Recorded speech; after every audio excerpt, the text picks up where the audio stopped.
Shalom, damai sejahtera bagi kita semua. Beberapa waktu yang lalu kita telah membaca seluruh kitab Kejadian. Dan sekarang kita memasuki kitab kedua, yaitu Keluaran, dari kitab Pentatuk, 5 kitab yang ditulis oleh Musa. Kitab Keluaran merupakan sambungan dari kitab Kejadian yang ditulis oleh Musa.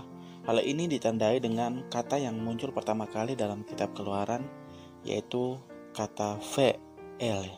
Kata ve ini merupakan kata penghubung yang kemudian diikuti oleh kata el yang berarti dan inilah. Jadi kita harus pahami bahwa kitab Keluaran ini sesungguhnya tidak terpisah dari kitab Kejadian. Dan kita harus melihat bahwa kitab Keluaran merupakan kitab lanjutan dari kitab Kejadian yang ditulis oleh Musa yang ditujukan kepada bangsa Israel. Oleh karena itu, dalam pasal pertama dapat kita lihat bahwa dikisahkan keluarga Yakub atau keluarga Israel yang berjumlah 70 orang itu pergi ke Mesir, termasuk Yusuf juga yang telah berada di Mesir. Kemudian dikisahkan lagi bahwa Yusuf dan saudara-saudaranya mati, dan begitu juga orang-orang yang seangkatan dengan mereka. Seperti yang terdapat dalam pasal 1 ayat 6, kemudian matilah Yusuf serta semua saudara-saudaranya dan semua orang yang seangkatan dengan dia. Di sini diindikasikan bahwa ada waktu yang telah berlalu. Jika menurut Kejadian 50 ayat 26, Yusuf mati saat berusia 110 tahun, maka Yusuf dan orang-orang seangkatan dia, termasuk pegawai-pegawai Mesir dan juga Firaun pada saat itu, semua mati pada periode tertentu. Karena dikatakan bahwa yang seangkatan dengan Yusuf pun mati. Jadi jangan heran ketika muncul Firaun yang baru yang tidak mengenal Yusuf dan telah melupakan jasa-jasanya yang membuat Mesir menjadi bangsa yang kaya dan memiliki banyak budak. Karena telah ada satu angkatan yang telah mati pada periode tertentu. Dan kemudian dikisahkan bahwa Firaun yang baru yang tidak mengenal Yusuf itu melihat bahwa bangsa Israel telah semakin bertambah banyak. Maka khawatirlah dia dan berusaha menekan bangsa Israel dan menjadikan mereka budak di Mesir. Seperti yang terdapat dalam pasal 1 ayat 8-14. Kemudian bangkitlah seorang raja baru memerintah tanah Mesir yang tidak mengenal Yusuf. Berkatalah raja itu kepada rakyatnya, bangsa Israel itu sangat banyak dan lebih besar jumlahnya daripada kita. Marilah kita bertindak dengan bijaksana terhadap mereka, supaya mereka jangan bertambah banyak lagi, dan jika terjadi peperangan, jangan bersekutu nanti dengan musuh kita dan memerangi kita lalu pergi dari negeri ini. Sebab itu pengawas-pengawas rodi ditempatkan atas mereka untuk menindas mereka dengan kerja paksa. Mereka harus mendirikan bagi Firaun kota-kota perbekalan, yaitu Pitom dan Ramses. Tetapi makin ditindas, makin bertambah banyak dan berkembang mereka, sehingga orang merasa takut kepada orang Israel itu. Lalu dengan kejam orang Mesir memaksa orang Israel bekerja dan memahitkan hidup mereka dengan pekerjaan yang berat, yaitu mengerjakan tanah liat dan batu bata dan berbagai-bagai pekerjaan di padang.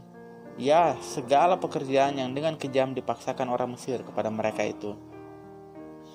Jadi jika kita melihat dari kitab Kejadian bahwa kisah Keluaran pasal 1 ini merupakan bagian dari rencana Tuhan bagi bangsa Israel sesuai dengan janji Allah kepada Abraham bahwa keturunannya akan menjadi bangsa yang besar, maka kita lihat di pasal 1 ditunjukkan bahwa rencana Tuhan itu sedang terlaksana dalam bangsa Israel karena mereka semakin banyak. Dan ketika rencana Tuhan sedang terlaksana bagi bangsa Israel, ada bangsa lain yang ketakutan dan berusaha menekan dan menghancurkan bangsa Israel. Namun kita tahu bahwa bangsa Israel telah sejak dari mulanya dipilih Allah sebagai bangsa pilihan Allah, sehingga bangsa Israel tetap diperhatikan dan ditolong oleh Allah.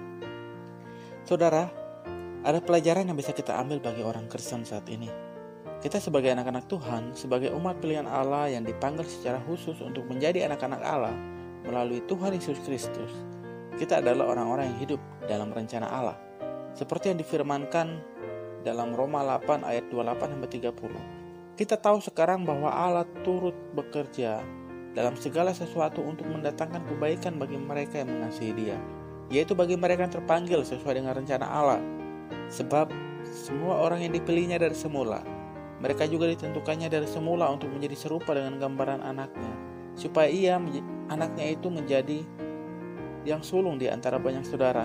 Dan mereka ditentukannya dari semula, mereka itu juga dipanggilnya. Dan mereka yang dipanggilnya, mereka itu juga dibenarkannya. Dan mereka yang dibenarkannya, mereka itu juga dimuliakannya. kita telah berada di dalam rencana Tuhan.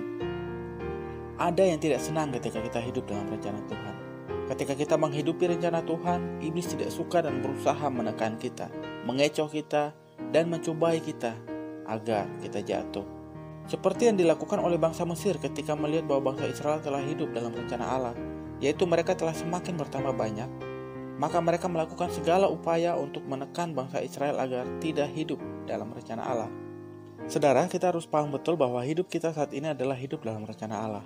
Itu sebabnya kita harus waspada bahwa ketika kita hidup dalam rencana Allah, iblis akan berusaha terus menjatuhkan kita, seperti singa yang mengaum-ngaum yang berusaha menerkam kita setiap saat. Dalam dunia ini ada begitu banyak hal yang berusaha menjatuhkan kita. Jadi kita harus waspada terhadap godaan dunia yang masuk melalui keinginan daging, keinginan mata, dan keangkuhan hidup. Dengan meningkatkan kewaspadaan seperti yang dikatakan dalam Efesus 6 ayat 11 sampai dengan 18, kenakanlah seluruh perlengkapan senjata Allah, supaya kamu dapat bertahan melawan tipu muslihat iblis. Karena perjuangan kita bukanlah melawan darah dan daging, tetapi melawan pemerintah-pemerintah, melawan penguasa-penguasa, melawan penghulu-penghulu dunia yang gelap ini, melawan roh-roh jahat di udara. Sebab itu ambillah seluruh perlengkapan senjata Allah, supaya kamu dapat mengadakan perlawanan pada hari yang jahat itu dan tetap berdiri, sesudah kamu menyelesaikan segala sesuatu. Jadi berdirilah tegap, berikat pinggangkan kebenaran dan berbaju serahkan keadilan. Kakimu berkasutkan kerelaan untuk memberitakan Injil damai sejahtera. Dalam segala keadaan, pergunakanlah perisai iman. Sebab dengan perisai itu, kamu akan dapat memadamkan semua panah api dari si jahat. Dan terimalah ketopong keselamatan dan pedang roh, yaitu firman Allah. Dalam segala doa dan permohonan, berdoalah setiap waktu di dalam roh dan berjaga-jagalah di dalam doamu itu, dengan permohonan yang tak putus-putusnya untuk segala orang-orang kudus. Saudara, yang menekan kita, yang berusaha menjatuhkan kita, bukanlah darah dan daging, tetapi pemerintah-pemerintah kegelapan, penguasa-penguasa dunia gelap, melawan penghulu-penghulu dunia ini, dan roh-roh jahat di udara. Itu sebabnya kita harus kuat di dalam Tuhan, di dalam iman, di dalam persekutuan bersama-sama dengan orang-orang kudus.